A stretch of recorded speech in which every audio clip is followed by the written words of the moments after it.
Hey everybody, it's Jason Blaha here, and I've had people ask me recently about the Slingshot. In fact, I had someone on the Facebook fan page say, hey Jason, a couple of other YouTubers have said that the Slingshot is a very valuable training tool, even for raw lifters, and that it's great for longevity in training. What do you think about that?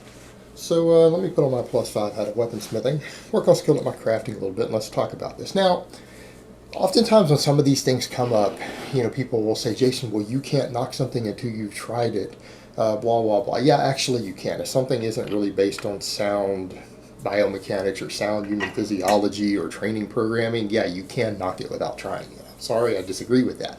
However, I have bought a slingshot before. I have used a slingshot before. I have friends who use a slingshot. So this is something I have actually tried, that I actually had spent my own money on when I lived in the UK. If you guys recall, I had one because I was going to compete in single-ply powerlifting for a little while, so I trained for that. And in my opinion, the slingshot, I don't think it's a valuable training tool for raw lifters. Now, is that to say that you can't build a strong bench while using a slingshot? No. You're doing heavy pressing, right?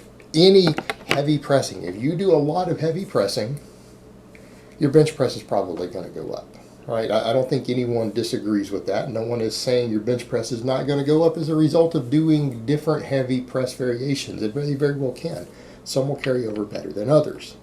However, when people start saying things like the slingshot helps with longevity, I would think it's the opposite. Now, the one argument I think has been made for the slingshot, which I agree with, is that someone, for some reason, who just isn't smart enough to learn how to bench press. I think the slingshot can force you to learn how to tuck at the bottom. In fact, if you try to use a slingshot and go too high up on the chest, it's going to get even more uncomfortable because that's where people tend to flare. Elbow tuck tends to happen subconsciously without putting any conscious thought into it. When you bench lower down on the chest, right? So tuck happens down here no matter what, whereas you tend to flare more the higher up you go. Well, it's almost impossible to use the slingshot with all that elbow flare. Now, arguably, you might get more poundages of carryover out of it because it's going to pull the bands even tighter and it's going to propel you even harder out of the bottom.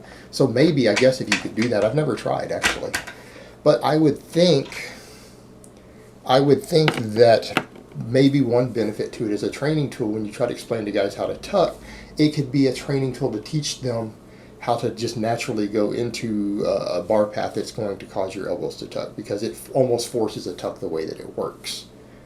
So maybe from that perspective, but by that same token, you could just teach someone to bench a little lower on their chest without using a slingshot, and you would get the same effect. So if we're talking about teaching guys how to not destroy their rotator cuffs, how to not tear up their shoulders, maybe there's some merit there, but I don't think it's any more valuable of a tool in that regard than just teaching someone how to bench, right? You could just teach someone also, but I suppose it's like the idiot-proof way. If someone's doing a bunch of slingshot benching, it'll force them into that position. And I think that's one valuable aspect to it if we were to find some merit in something. But as far as the other stuff goes, people talk about this concept of overloading. I don't believe in that theory. Right? That hypothesis, I don't think it actually works. People can talk about it all they want. Tons of great coaches will talk about it. Tons of athletes will discuss overload. I'm sorry, from a physiology perspective, I don't get it. It doesn't actually make sense. People say, what do you mean? You're using more weight. The whole point, my understanding, is that the reason we use more weight in terms of an adaptative response is because it places more tension on the muscles. You can create less tension on the muscles at the easier part of an exercise no matter how much weight you put on the bar, right? So if you're, what it does, it's making the bar lighter at the bottom because the bands are pulling up on it. When it stretches and you come down, it's easier at the bottom. And then the full weight of the bar, in theory, as you get to lockout, you're actually then using the real weight on the bar. Well, yeah, you're going to use more weight. You might use 50 pounds more, up to. I'm just throwing that number out there. People are going to say, oh my God, well, I don't get that much. And then someone else will say they get more out of it. Not the point. I'm using a random number to make a point. Let's say you bench 40 pounds more. See, we can change it because it's a random number picked. Let's say you bench 40 pounds more using your slingshot for the same reps and sets, whether it's a single, whether it's 5 reps, whatever. it's taking a large amount of that off the bottom. In other words, the part of the exercise to where you're getting the most tension on the muscles, where the most tension can be created, you're reducing the weight there, and you're simply placing more tension at the easier part where there's less potential for muscle tension to be created with a weight you can actually move. I don't think it overloads anything. I don't think there's any additional response in terms of muscle fiber recruitment, tension on the muscles work done. So from a strength and hypertrophy perspective, I don't think it offers anything over just doing a bench press without it. Yes, it changes the strength curve, but I don't believe that that strength curve change is actually going to produce as much adaptation potential in the pecs. Maybe not, the triceps might be different, but there's still more stretch at the bottom. But I think you're losing some potential pectoral development and involvement by using it. At worst, you're going to get less, and at best, it's going to give you equal development, right? At best case scenario, it's going to give you equal development because it doesn't allow you to recruit more muscle fibers or anything like that in any way, guys. If anything, if you were to skew in one direction, it might cause slightly less muscle fiber recruitment, even though you're using a heavier weight. Right, and this is just understanding strength curves and looking at joint angle specificities in this thing. I mean, we'd have to do someone sit down and do a ton of math with this and all sorts of electrodes and everything to determine the exact truth of it. But I wouldn't think that there would be an advantage there in terms of muscle fiber recruitment. At best, it's going to give equal muscle fiber recruitment to just benching the same rate of perceived exertion with the same reps without the slingshot. So this whole overload thing is nonsense. But what it does do is overload the joints, the wrist and the elbows at the top. Because you're having to hold a heavier weight than you would ever be able to bench press. I don't know that that's ideal for longevity. I don't see any evidence that would suggest to me that holding a weight in your hands that's heavier than you could ever bench press is going to improve longevity. If anything, we could argue that maybe it's going to cause more inflammation in the wrists, the elbows, things like that. It could end up reducing the amount of training volume that you can recover from. It could.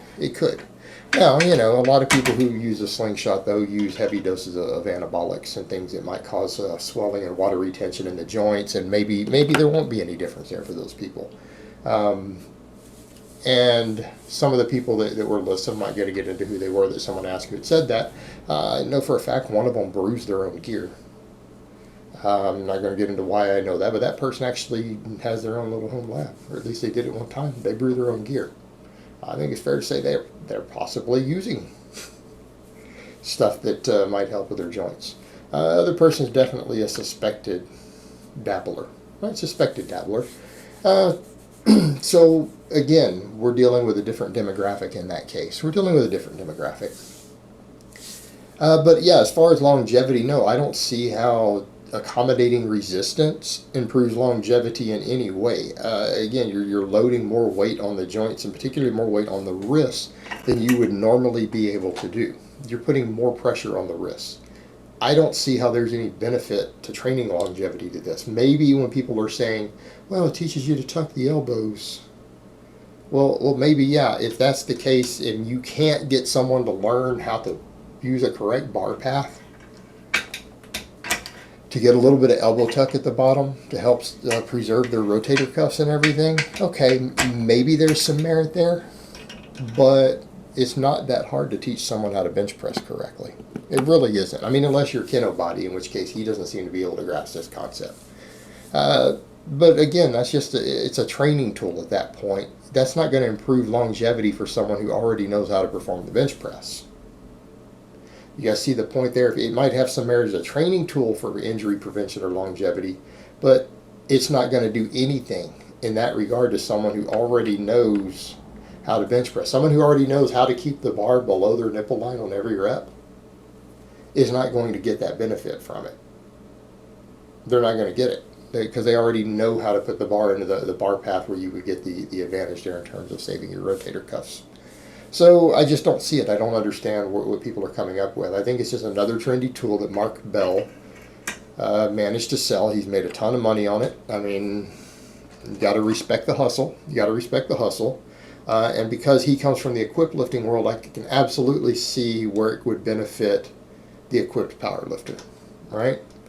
Guys who need all that accommodating resistance to help simulate a strength curve closer to what the shirt is going to give them versus what a raw bench is going to do.